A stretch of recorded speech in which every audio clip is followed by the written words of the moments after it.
パくんです。今こちらにケンジさん招待しております。東京に来て、なんと事故物件に住んでるというストーリーがあるんですけれども、それだけでなく、日本の家に住んでみて、どういったところの日韓の文化の違いを感じたのかを今日聞いていきたいと思います。まず入る前に、今どのような家に住んでるのか。普通に 1K の部屋に住んでるんですけど、家賃はめちゃくちゃ高いです。いくらですか？ 1ヶ月9万くらい払ってます。エリアとしては？エリアは東京駅から近いです。わあそれは高いですね。日本の家に住んでみて驚いたことは何でしたか？一番最初に日本の部屋契約して、引っ越しした日、ドア開けた瞬間、うわ、狭いと思ったんですけど、韓国ではそんな狭い部屋はあまりなかったと思うんですけど、アメリカでも家は全部広かったんで、一番最初の印象は、狭いなって思いました。東京はあまりにも地価が高くて、都心に住むためには狭くしないといけない。遠いところに行って広い部屋に住む方法もあったじゃないですか。そうですね。今は引っ越ししようかなって思ってるんですけど、一番最初は絶対会社と近い方がいいと思ってる人なんで、会社から絶対電車で20分以内に住まないと全然大変になっちゃう考え方が決まってて、今の家にしたんですけど、今は 1DK ぐらいは行きたいんですね。じゃあ実際狭い家に住んでみて工夫とかしたと思うんですけど、どのような工夫をしていますか？僕は外で着た洋服を部屋まで持っていくのが大嫌いで、部屋狭いじゃないですか。1個しかないんで。下に他の色のカーペットを使って、この空間だけはパジャマじゃないと絶対入れない空間をもう、壁はないんですけど、一人で決まって、絶対外で着た洋服はここまで。ベッドには絶対シャワーを浴びて、ちゃんと寝る準備して、パジャマだけで入るようにしています。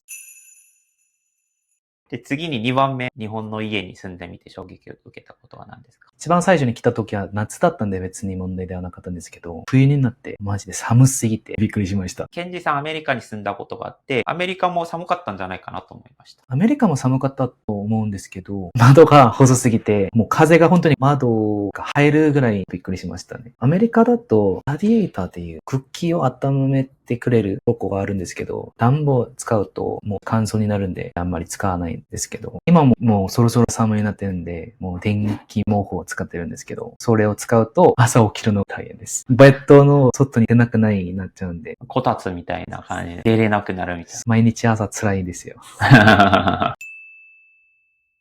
前の2つは大変だなって思った部分だったと思うんですけども、逆に快適な部分というのもあるような気がしていて。一番いいことは、お風呂とトイレが別々になってるの好きです。もうシャワー浴びた後、トイレ行きたいになったらもうべちゃべちゃじゃないですか、床。それもあんまり好きじゃなかったし、で、今はもう別々になってて、お風呂終わってトイレ行きたくても別に普通に行けるくらいじゃないですか。掃除するときは大変なんですけど、水使わないになっちゃうんで。でも、その汚れないように気をつけると、そこは全然問題ではないと思います。韓国にいた頃は気づかなかったけど、日本に来て別々だったら快適っていうのありますよね。めっちゃいいと思います。アメリカだとどんな感じですか？アメリカもシャワーブースっていうガラスの壁があって、もう水が外に出ないようにしてるんですけど、別にもう誰かがシャワー浴びてるときはトイレ使わないようになってるのは韓国と全く同じです。確かに。僕も帰省した時に家族が髪洗ってるとトイレ10分、20分ぐらい入れないことがあって苦労しましたね。そういうところいいと思うんです。もう今は一人暮らししてるんであんまりそういうとこはないと思うんですけど、もしもう誰かと家族になった時とか、もう彼女と一緒に住んでる時は別々で使えるんで、時間も短いにできるんじゃないですか。それはいいと思います。いいですね。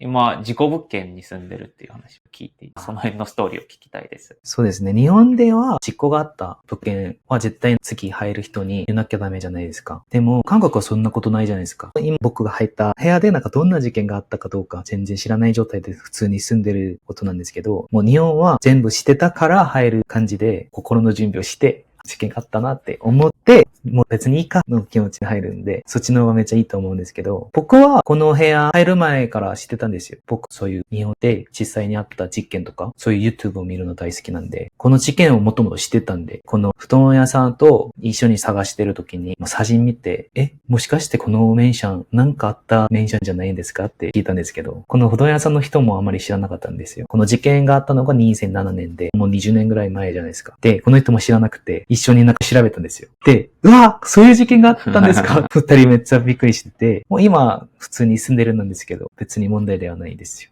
同じ部屋ではなく、同じマンションってことですか？そうですね。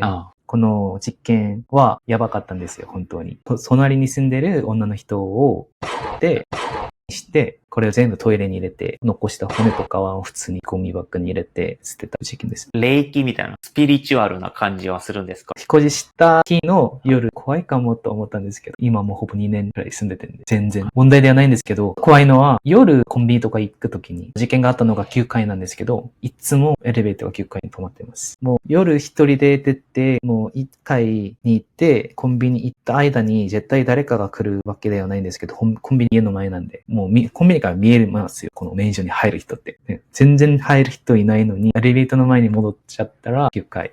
おー。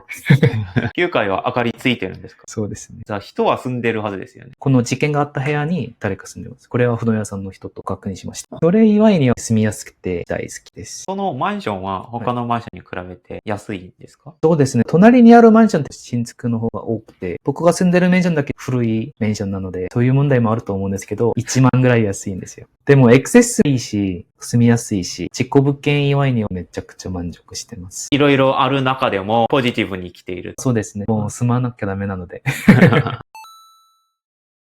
最後ですが、日中間のすべての家に住んでみたじゃないですか。それぞれの魅力といえばどういう？まずは韓国ですね。床暖房最高です。家で一回も冬の時に長さ聞いたことないくらい家が暖かくて全然寒くなかったんですけど。でもアメリカも日本も部屋は空気が寒い感じで、それは辛いです。寒さに弱いんで。韓国のあれって管理費とか熱の費用って高いんですか？今までずっとお母さんの家に住んで、僕も知らないです実家に住んでて、この話出ると、その分お金かかっちゃうのかなと思ったりしてた。そうですね。はい、じゃあ、アメリカは？魅力ですね。天井が高いです。あと、広い。何でも広いです。アメリカっていろんな人が住んでるじゃないですか。でかい人もいるし、細い人もいるじゃないですか。で、みんな使いやすいように何でもでかいです。土地が広いとかもありますよね。そうですね。じゃあ、日本の魅力で言えば？どこでも行きやすいですね。確かに。アメリカは土地が広いから家が広くて良いんですけども、逆に車持ってないと市内まで出にくい、動けない。日本は土地が。歩いても普通に行けるし、別に東京だと全然車いらないと思います。そうですよね。コンビニとか公園とか映画館そうですとかご飯食べに行ってもそうですし、電車、新幹線、そうですね。すべて歩いてきたり、バス一回乗ればもう行けちゃうみたいな。船もあるし。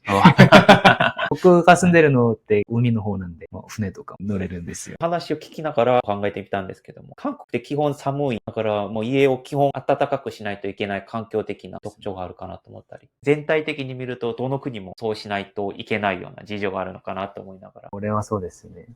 はい。というところでお話聞かせていただきました。日本と韓国のアメリカの家の違いとかあって、その国に合わせた事情があるってことを、ケンジさんの話聞きながら思いました。皆さん、他の国と比べて日本ってどういう特徴があるのっていうのを知ってる方いたら、ぜひコメント欄で教えてください。ケンジさんとのインタビューはこれで最後となります。ケンジさんの SNS とか YouTube とか概要欄に貼っておくので、ぜひ見てみてください。ケンジさんありがとうございました。ありがとうございます。はい。それでは以上にします。アンニョン。